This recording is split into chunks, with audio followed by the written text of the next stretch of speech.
What's up, guys? Welcome back to It's Me, Tinx. I'm so excited to be here today. I have a topic that is very interesting to discuss. Today, I will be taking you on a mean girl safari, okay? I will be discussing the different species of mean girls and offer some tips on how to deal with them because we all deal with them. And I wish I could say that it gets easier as you grow up, but sadly, it doesn't. First, I'm going to talk about the Bachelorette party I went on, give a little personal life update, and then I'm going to talk about The Valley, which I think is the best reality show on television right now. So I went to my friend Molly's Bachelorette in Ojai, and it was so fun. We've been talking about Bachelorettes a lot on the pod, and I think this is the one where I felt the Splinter era the most acutely. If you don't know what the Splinter era is, it's how I describe the era in your late 20s and your early 30s, where it feels like literally all of your friends are in such entirely different places, nay, different planets, okay? And nothing summed it up more than I was getting some rosé and I put it down and it was next to like a milk pump because one of the girls was pumping and I was like, I'm drinking rosé, she's pumping milk. There's another girl about to get married. There's this girl about to move to a different country. Like everybody is in such an entirely different place. And that can definitely feel scary. It can definitely feel isolating and it can definitely feel just intimidating sometimes. But the most beautiful part of this Bachelorette was that everybody was just kind of so interested in the different areas of life that everybody else was in. You know, I was asking questions about childbirth. I was very interested to hear about that. Other people were like, wow, what tell me about going to F1. Like, what's that going to be like? And I will say it's nice when you're kind of getting more into your mid 30s. People really let go of the like comparison and it's more just becomes a question of like, oh, like tell me about your life because it's so different than mine. And as with everything, it is about attitude. It is about the energy you bring. And you guys know what I'm going to say.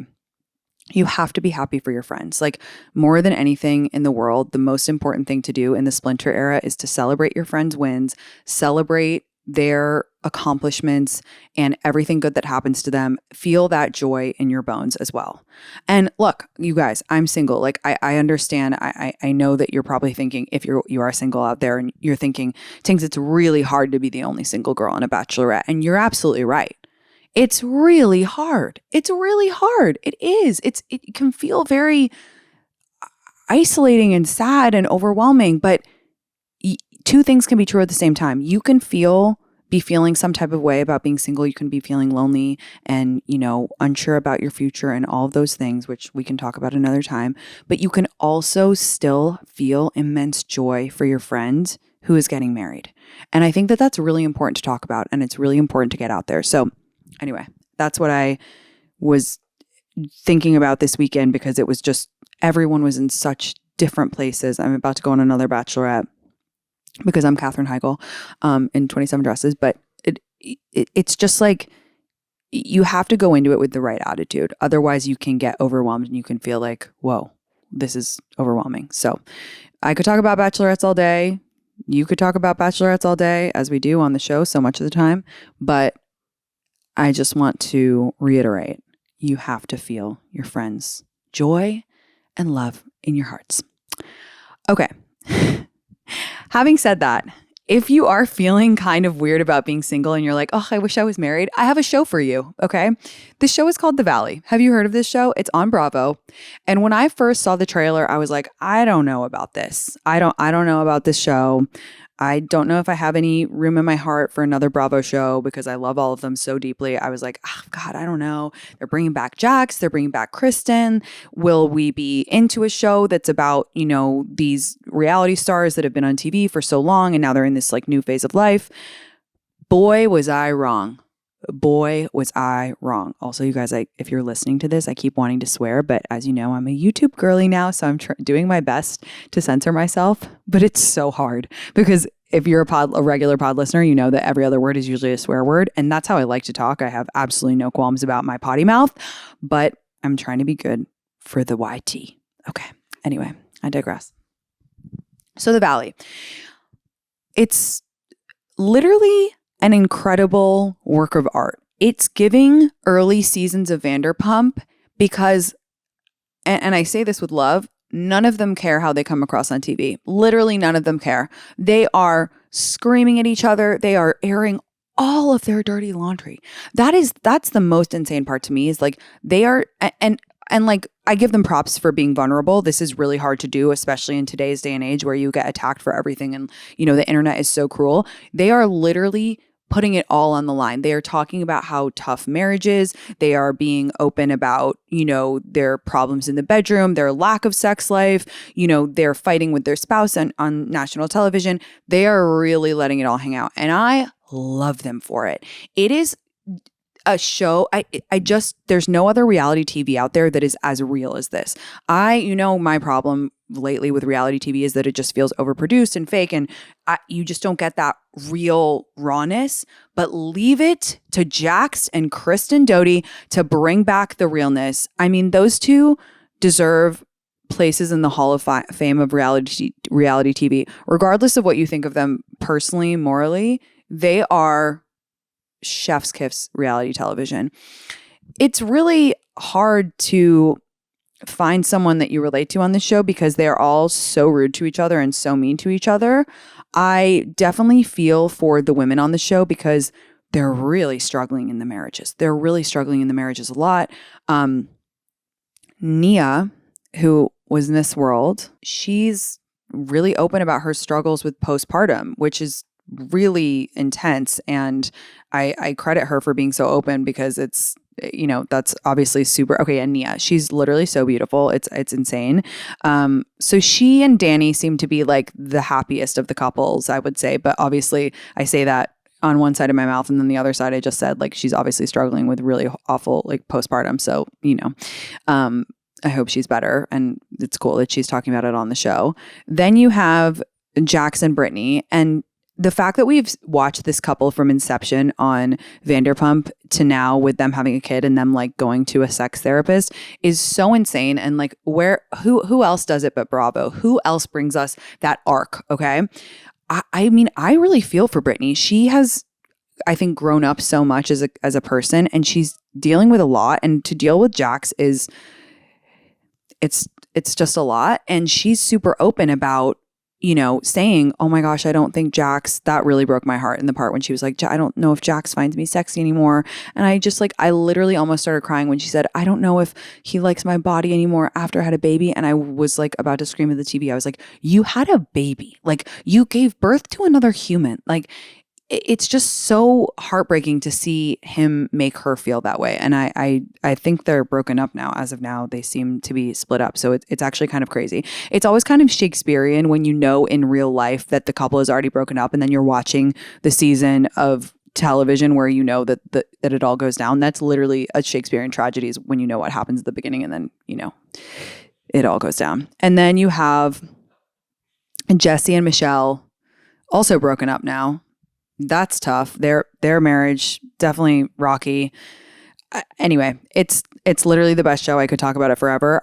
It's giving what needs to be given, and props to Bravo. Okay, so I'm going to put on my zookeeper hat. I'm taking you on a safari. Are you ready? Keep your arms and your legs inside the vehicle at all times because we're going to see some real creatures today. So I think the word mean girl gets thrown around a lot. Like, people are always like, oh, she's a mean girl. She's a mean girl. Now, I don't think that if you do something mean one time or like a selfish thing, I don't think that's a mean girl. My definition of a mean girl is chronic behavior that affects other people in a mean way, okay? I think that's what a mean girl is, and that's the definition that I'll be using today. The reason I'm calling it Mean Girl Safari is because of a caller on my live show called a couple weeks ago and was like dealing with awful mean girls in her workplace. And she said something, or I said something, and she was like, they're animals, like they're animals. And I was like, you know what? Mean girls, they're animals. They can really make your life brutal. So I'm going to go over some of the most common types. I'm going to take you on this safari. You might ask, what are your qualifications? Like, you might not feel safe going on a safari with me. Like, what do I know? Okay, well, let me tell you. I went to an all-girls school my entire life. I was raised in the wilderness. And then I was president of my sorority. okay? And I lived in a sorority house for 3 years. So I'm a real zookeeper of mean girls. Also, to be honest with you, it kind of takes one to know one. And to be perfectly honest, I'm a little bit of a mean girl in recovery. I'll be honest with you guys. I'll be honest. And at the end, I'll tell you what I think made me become less of a mean girl. And I did check with my friends and I double checked and I was like, please be honest. Do you think I'm a mean girl still? And they were like, no, you do bully us to go out sometimes, but it's from a loving place and we need to be pushed. I'm paraphrasing. I'm sure Ashley and Chloe are rolling their eyes somewhere, but that's kind of what they said. Anyway, so I'm going to begin with the most common species of mean girl, okay? Which is the queen bee who controls the group. And this is the classic mean girl, all right? This is what you think of when someone says the word, like you think from the movie, you think Regina George. The classic controlling girl when you're in a group of friends, or it could be in an office, but I really do feel that this type of mean girl is most commonly found in a friend group, okay?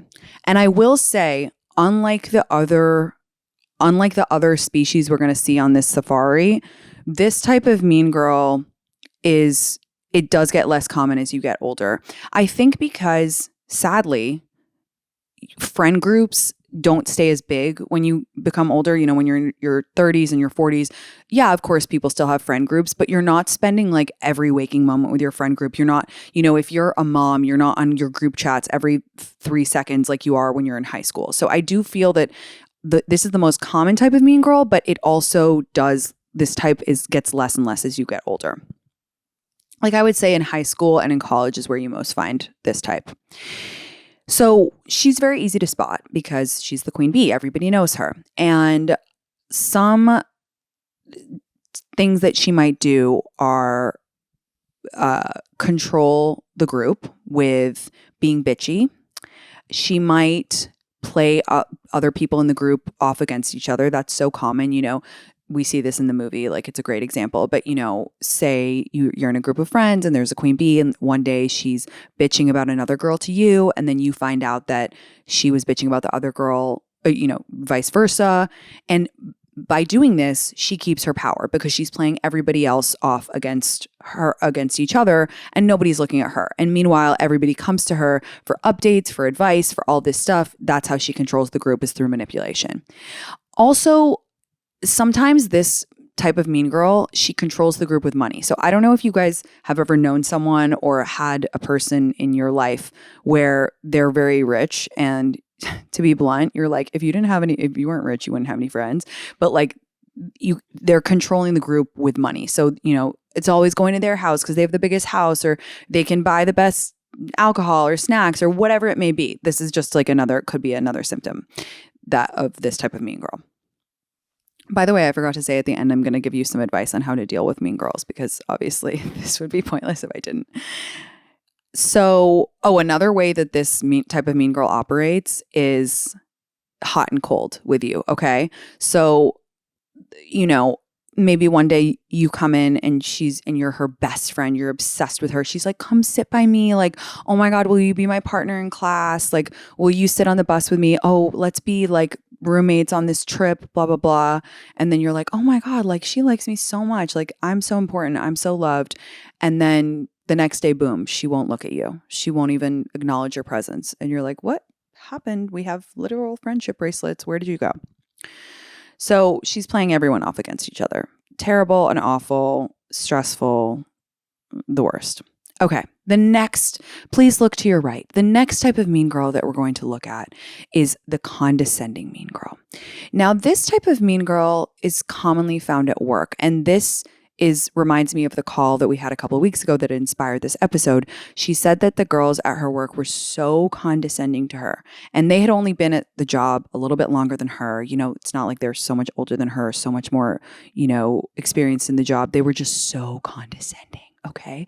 Now I've had experience with this 100% because I had this at Gap, and there was a lady who was much older than me, and she had a very high position, but she was the most condescending mean girl that I've ever experienced in the workplace. And she was so mean to me. She made me cry all the time. And it's so sad. Like, I just want to pause and say, it pains me to make this episode, right? It pains me to talk about this because my belief, as you guys know, is in order to get ahead as women, we have to stop having scarcity mindset, which I think is at the root of all mean girlness. We have to stop hurting each other. We have to help each other. We have to talk about everything. We have to band together so that we can advance ourselves, right? So I just want to also say that it pains me to talk about this, but it does happen, which is why I'm talking about it. So this mean girl, she was at Gap. I don't know if I said that. Spilling the tea. If you worked at Gap in 2010s, you probably know who it is. She was so brutal. She would say things like, "Oh, is that what you're going to wear for the presentation?" And I was like, "But I mean, I'm at work, so yeah, this is what I'm going to wear for the presentation." Like, what? She would comment if you wouldn't wear heels. She would cut you off in the middle of your presentations. And I was a very bad presenter because I was always so nervous. And she could tell, that was the most painful part, is she could tell that I was so nervous. I would be shaking. When you have a piece of paper and it's flapping because you're so nervous, and she would still be like, "Wait, what's that?" Or "That's ugly," or, just like barrel through me and just made work very difficult. And this is a DM that I get a lot from you guys, is like, how the frick do you deal with this? Because it's at work, you can't escape it. It's not like you can opt out. Okay. So we'll get to that at the end. But I think that it's also difficult when we talk about this type of mean girl because, like I said, I think mean girlness is rooted in scarcity mindset. And I think why this type of condescending mean girl is so common in the workplace is because older women think, "Oh, here comes another young woman to push me out." That's because typically there hasn't been that many seats at the table for women. So a lot of women get scared. "Oh my gosh, here's someone new. Like, what if I have to leave this job to have a baby? Like, she's going to take my place." It's because we're under so much pressure and so much stress that we act like this. I'm not defending mean girls, but I'm just saying this is my opinion on where it comes from. The truth is, we need to be acting the opposite in the workplace. We need to be saying, how can I make more room at the table? How can I help this young woman come up in the world? How can I mentor her? How can I invite her into this meeting or give her an extra tip so that she excels in her job as well? Because that's what we want. We want all of the girls to be winning. I know it's so cheesy, but it's that mantra that's like, real queens fix each other's crowns, right? Or the one I love is, her success is not my failure. And I feel you if you are dealing with a workplace mean girl. I feel you if someone is being so condescending to you and you're just trying to do your job. You have to work through it and you have to keep going. Again, I'm going to give some tips at the end. Okay. This is the next type of mean girl. This is very hard to spot. Look through the trees over there. You will be able to see her. This type of mean girl is the fake friend. Okay. One of the most detrimental and scary and lethal species of mean girl, in my opinion. Now, you might not think this is a mean girl, but I would argue that it is, because she's a friend in disguise. And this could present in a lot of different ways. So let me give you some examples. So this could look like she's encouraging you to engage in bad behavior or holding you back. So say you tell her, "Oh, you know what? I decided to train for a half marathon and I'm really excited about it." And she's like, "Oh, that's kind of lame. I don't know why you would do that." And you're like, "Oh, okay." And then Friday rolls around and you're like, "Oh, I'm going to go to bed early because I have marathon training tomorrow." And she's like, "No, you're so lame." Like me, after I just admitted that I bully my friends to go out. Never mind. She's like, "You're so lame. Like, don't do the marathon. Let's just go have one drink. Like, let's go out. And then she like makes you get really drunk and then you miss your marathon training or whatever. So in my opinion, that type of fake friendness is the ultimate mean girl. Another way that this could present is bitching about you behind your back. So a girl who you think is your friend, and then your close friend, and then you hear that she's talking nonstop about you behind your back. And you're like, "That's weird because we spend a lot of time together. Why are you bitching about me?" Now, level 2 of this type of bitching is, okay, I have a thing that if your friend comes to you and says, "Oh, this other girl was bitching about you. I'm going to tell you what she said." My opinion is that's as bad as saying it yourself. So say I have a best friend and she comes to me and she says, "Tinx, Sarah said that your outfit is really ugly." In my opinion, that is as bad as her saying, Tinx, I think your outfit is really ugly. Because what am I going to do with that information? The only reason that she said that to me is to make me feel bad, right? It's different if it's like something actionable, if it's like, oh, you hurt this girl's feelings or whatnot. But if it's just pure bitchiness, then that person is doing it to cut you down. It's like saying the same insult but through a layer of protection because they didn't really say it. But they're still saying it to you. You're still absorbing the negativity, right? And think about it. You probably have a friend like this, right? Where they will come back and tell you everything that's said about you, or like, oh, like, this person said that your ex-boyfriend has moved on, or oh, this person said that your shoes don't match, or oh, this person was like making a comment about like you DJing or something. Like this actually recently happened to me because someone came to me and she was like, yeah, someone said, I don't really get why Tinx is DJing. And I was like, why would you tell me that? Like, I don't, like, if you don't get it, you don't get it. Like, just, you don't need to tell me. So again, the fake friendness of it all. Another way that the fake friend mean girl presents is using you. So, I always say we're looking for fountains, not drains in our personal life. Okay. We want fountains as friends, not drains. Sometimes the fake friend will have identified you for a certain thing. So for advice, has happened to me in the past because obviously I really love to give advice. So she'll come to you. She'll say, oh, really need to get dinner. And you're like, great, can't wait to catch up. You sit down. She talks about herself a la Carrie Bradshaw for 2.5 hours. You're exhausted at the end. And then at the end, the check is coming and she's like, anyway, how are you? And you're like, did I just give you 2.5 hours of free therapy while you trauma dumped on me? And then you don't hear from her again until she needs you again. Weird. Not a friend, a user, a drain. Okay.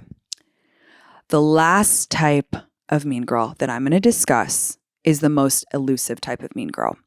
And unless you have an experienced zookeeper like myself, you might not have even recognized this species. This is the Pikme victim mean girl. So let me explain. A Pikme on her own is not a mean girl, obviously. But if you combine Pikminess with a victim mentality, I would argue that that's a really toxic girl to be aware of. So let me explain what she's like. So this is the type of girl that creates the vibe that she's always the victim. Whether it's in a situation with friends or just you, she'll always act like, oh, like little poor old me, like I'm the one who's like weak or whatever. So let me give you an example. Say there's a guy, say you're like in college, okay? Say there's a guy and 2 girls like him and, no foul play. He just goes for one of the girls. They start dating, hooking up, whatever. Now, of course, it's okay for the other girl to be upset. That's normal. That's natural. That's human nature, okay? But this type of mean girl that I'm talking about would go on a smear campaign and try and paint the other girl in a bad light, even though she did nothing wrong at all. Do you understand what I'm saying? This is a very high level manipulative type of mean girl. Another example of this is say this type of girl is in your friend group and you get in a fight. And I have experience with this because I am always seen as I think because I'm present as confident and I don't mind expressing my opinion and I will always say how I feel. I come across as quite dominant, right? So it's happened to me before that this type of girl, literally just by me speaking to her, is like, oh my God, like Tinx is so scary. That type of girl that's so manipulative, right? It's so manipulative. So I think this one really triggers me the most. And I can actually think of a few celebrities, think about a few celebrities who are kind of like this, where it's like, you're always just making it about you, even when it's not about you, kind of thing.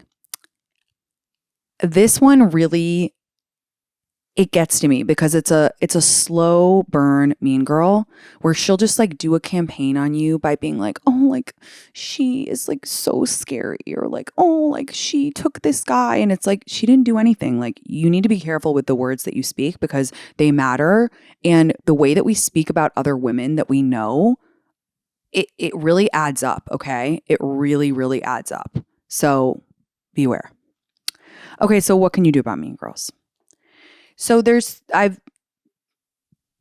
I have 3 tips for how to deal with mean girls. The first is obviously, if you can, simple, stay away from them. It's never worth it. I know that maybe if you're in high school or college or younger, or even if you're in like a friend group in your young 20s and you feel like the queen bee of your group is a mean girl and it's causing you stress and causing your life, making your life dramatic. I know you're probably thinking, Tinx, I can't leave the group. I'll have no friends. And I get that. I really, really get that. Okay. But if you can, just create space between you and this mean girl. Like, if you can start hanging with other friends just one day a week, or start to do a few things just by yourself, expand your friend group, try to hang with new people. Because let me tell you, once you're free of this mean girl behavior, you will realize life is short and it's just not worth it. Like, no matter how cool this mean girl is, no matter how sick her parties are, no matter how many times she gets you guys into the good club, once you're away from it, you're like, I actually don't need that stuff. There are other people who don't cause this much drama and I need to hang out with them. So you might say to me then, Tinx, I literally work with this mean girl. I cannot escape her. So the next thing you're going to do is kill them with kindness. This is a mean girl kryptonite, okay? When you're nice to a mean girl, and I mean really nice, not fake nice, not like, hey, like, oh, okay, hi, how are you? So nice, it catches them off guard because what they feed off of is people being scared of them. What they feed off of is drama.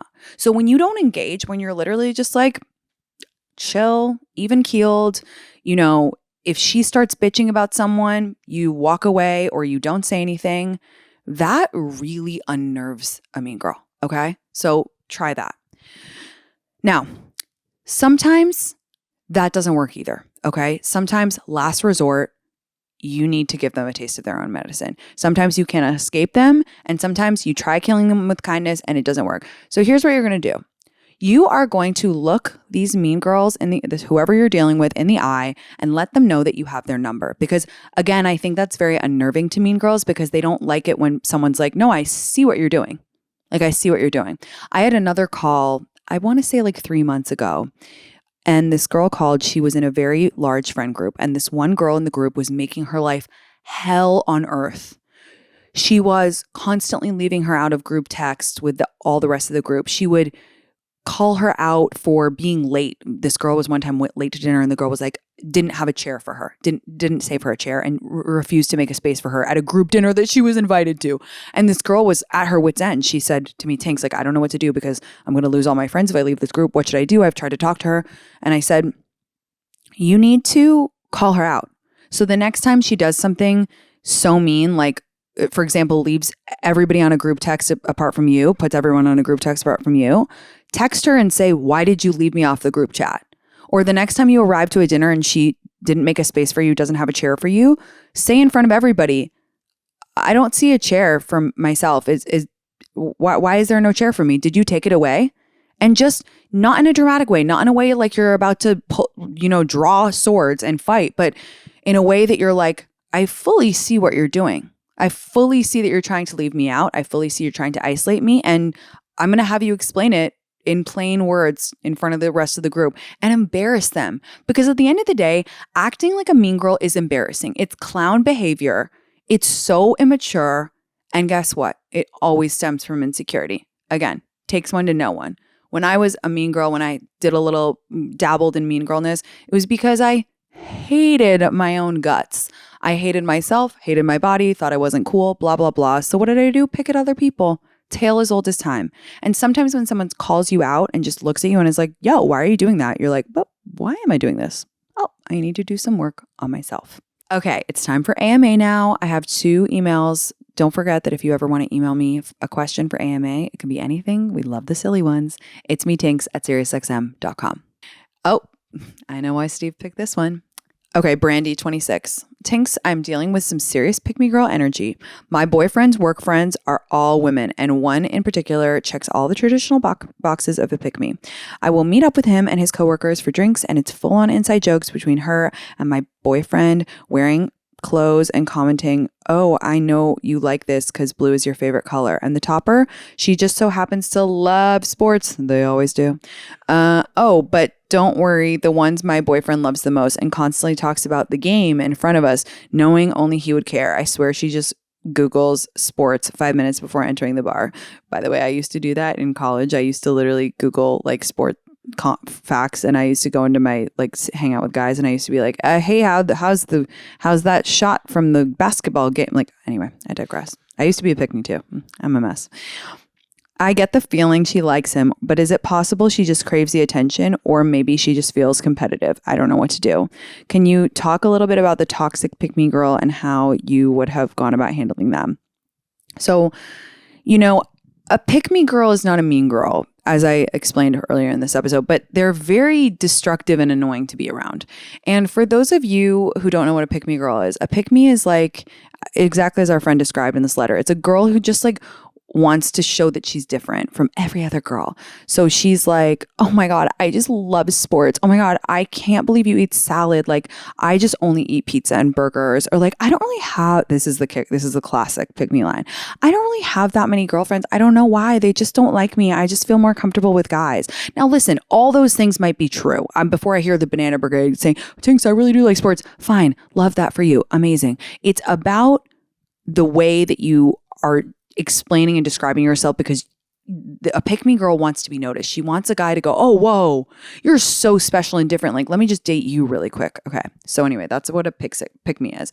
This would annoy the hell out of me. And I was actually just watching the episode of Sex and the City where Aiden is punishing Carrie, and he's hanging out with that Pikme girl at the bar, and they're like playing cards and like drinking beer and eating peanuts late at night.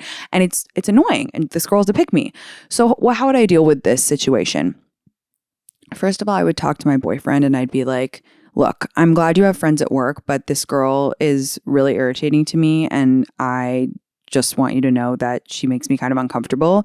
And he should be like, oh, okay, felt, understood. I will, take a step back or just watch myself. The problem with the Pikme is they're so manipulative that they can weasel their way in. And if you say something like to your boyfriend, then they could take that as an opportunity to be like, oh, why doesn't she like me? So hopefully your boyfriend is trustworthy. That's all I'll say on that. The other thing I would just say is don't give her energy, because much like a mean girl, a Pikme, they feed off of the energy. So if she can feel you getting hot and bothered when you're all hanging out at happy hour and she's talking about sports or whatever, like flirting with your boyfriend, the more energy you give her, the more she'll be like, egged on to do it more. And then finally, as per my advice about mean girls, you could also just call her out. Like, I am at the point in my life where if this was happening to me, I might just look at her the next time she does it. Like, say your boyfriend goes to the bathroom or something, I might just look at her right in the eyes and go, are you flirting with my boyfriend? So powerful. And then just don't say anything else. Don't explain yourself.